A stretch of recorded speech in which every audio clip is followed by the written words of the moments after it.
नबूवत मिल जाने के बाद 9 बरस तक नबी अकरम सल्लल्लाहु अलैहि वसल्लम मक्का मुकर्रमा में तबलीग फरमाते रहे और कौम की हिदायत और इस्लाह की कोशिश फरमाते रहे। लेकिन थोड़ी सी जमात के सिवा जो मुसलमान हो गई थी और थोड़े से ऐसे लोगों के अलावा जो बावजूद मुसलमान न होने के आपकी मदद करते थे, अक्सर कुफ़ार मक्का आप सल्लल्लाहु अलैहि वसल्लम को और आपके सहाबा रिज़वानुल्लाह अलैहिम अजमईन को हर तरह की तकलीफ़ें पहुँचाते थे, मजाक उड़ाते थे और जो हो सकता था इससे दरगुजर न करते थे। हुजूर सल्लल्लाहु अलैहि वसल्लम के चचा अबू तालिब भी उन्हीं नेक दिल लोगों में थे जो बावजूद मुसलमान न होने के हुजूर सल्लल्लाहु अलैहि वसल्लम की हर किस्म की मदद फरमाते थे। 10वीं साल में जब अबू तालिब का भी इंतकाल हो गया तो काफिरों को और भी हर तरह खुले बंदों इस्लाम से रोकने और मुसलमानों को तकलीफ पहुंचाने का मौका मिला। हुजूर अक़दस सल्लल्लाहु अलैहि वसल्लम इस ख्याल से ताइफ तशरीफ ले गए कि वहाँ कबीला सकीफ की बड़ी जमात है, अगर वो कबीला मुसलमान हो जाए तो मुसलमानों को इन तकलीफ़ों से निजात मिले और दीन के फैलने की बुनियाद पड़ जाए। वहाँ पहुंचकर कबीला के 3 सरदारों से जो बड़े दर्जे के समझे जाते थे गुफ्तगू फरमाई और अल्लाह के दीन की तरफ बुलाया और अल्लाह के रसूल की यानी अपनी मदद की तरफ मुतवज्जे किया। मगर उन लोगों ने बजाय इसके दीन की बात को कबूल करते या कम से कम अरब की मशहूर मेहमान नवाजी के लिहाज से एक नौवारद मेहमान की खातिर वो मदारात करते, साफ जवाब दे दिया और निहायत बेरुखी और बदअखलाकी से पेश आए। उन लोगों ने ये भी गवारा न किया कि आप यहाँ कयाम फरमा लें। जिन लोगों को सरदार समझकर बात की थी कि वो शरीफ होंगे और मुहज्जब गुफ्तगू करेंगे, उनमें से एक शख्स बोला कि ओहो, आप ही को अल्लाह ने नबी बनाकर भेजा है। दूसरा बोला कि अल्लाह को तुम्हारे सिवा कोई और मिलता ही नहीं था जिसको रसूल बनाकर भेजते। तीसरे ने कहा कि मैं तुझसे बात करना नहीं चाहता, इसलिए कि अगर तू वाकई नबी है जैसा कि दावा है तो तेरी बात से इनकार कर देना मुसीबत से खाली नहीं, और अगर झूठ है तो मैं ऐसे शख्स से बात करना नहीं चाहता।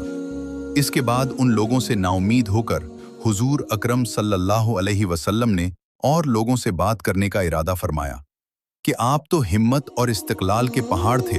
मगर किसी ने भी कबूल न किया, बल्कि बजाय कबूल करने के हुजूर सल्लल्लाहु अलैहि वसल्लम से कहा कि हमारे शहर से फौरन निकल जाओ और जहां तुम्हारी चाहत की जगह हो वहां चले जाओ। हुजूर अकरम सल्लल्लाहु अलैहि वसल्लम जब उनसे बिल्कुल मायूस होकर वापस होने लगे तो उन लोगों ने शहर के लड़कों को पीछे लगा दिया कि आप सल्लल्लाहु अलैहि वसल्लम का मजाक उड़ाएं, तालियां पीटें, पत्थर मारें, हत्ता कि आप सल्लल्लाहु अलैहि वसल्लम के दोनों जूते खून से भर गए। हुजूर अक़दस सल्लल्लाहु अलैहि वसल्लम उसी हालत में वापस हुए। जब रास्ता में एक जगह इन शरीरों से इत्मीनान हुआ तो हुजूर सल्लल्लाहु अलैहि वसल्लम ने ये दुआ मांगी, ऐ अल्लाह, तुझी से शिकायत करता हूँ मैं अपनी कमज़ोरी और बेकिसी की और लोगों में ज़िल्लत और रुसवाई की। ऐ अरहमुर राहिमीन, तू ही ज़ौफ़ं का रब है और तू ही मेरा परवरदिगार है। तू मुझे किसी के हवाले करता है, किसी अजनबी बेगाना के जो मुझे देखकर तुर्श रो होता है और मुंह चढ़ाता है, या कि किसी दुश्मन के जिसको तूने मुझ पर काबू दे दिया। ऐ अल्लाह, अगर तू मुझसे नाराज़ नहीं है तो मुझे किसी की भी परवाह नहीं है, तेरी हिफाजत मुझे काफ़ी है। मैं तेरे चेहरा के उस नूर के तुफैल जिससे तमाम अंधेरियां रोशन हो गईं और जिससे दुनिया और आखिरत के सारे काम दुरुस्त हो जाते हैं, इस बात से पनाह मांगता हूँ कि मुझ पर तेरा गुस्सा हो या तू मुझसे नाराज़ हो। तेरी नाराज़गी का उस वक्त तक दूर करना ज़रूरी है, रब तक तू राज़ी न हो, न तेरे सिवा कोई ताकत है न कुव्वत। मालिकुल मुल्क की शान कहारी को उस पर जोश आना ही था कि हज़रत जिब्रील अलैहिस्सलाम ने आकर सलाम किया और अर्ज़ किया कि अल्लाह ताला ने आपकी कौम की वो गुफ्तगू जो आपसे हुई सुनी और उनके जवाबात सुने, और एक फ़रिश्ता को जिसके मुताल्लिक़ पहाड़ों की खिदमत है आपके पास भेजा है कि आप जो चाहें उसको हुक्म दें। इसके बाद उस फरिश्ते ने सलाम किया और अर्ज़ किया कि जो इरशाद हो मैं उसकी तामील करूं। अगर इरशाद हो तो दोनों जानिब के पहाड़ों को मिला दूं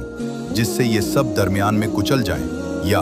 और जो सज़ा आप तजवीज़ फरमाएं। हुजूर सल्लल्लाहु अलैहि वसल्लम की रहीम और करीम ज़ात ने जवाब दिया कि मैं अल्लाह से इसकी उम्मीद रखता हूँ कि अगर ये मुसलमान नहीं हुए तो उनकी नस्ल से ऐसे लोग पैदा होंगे जो अल्लाह की इबादत करेंगे।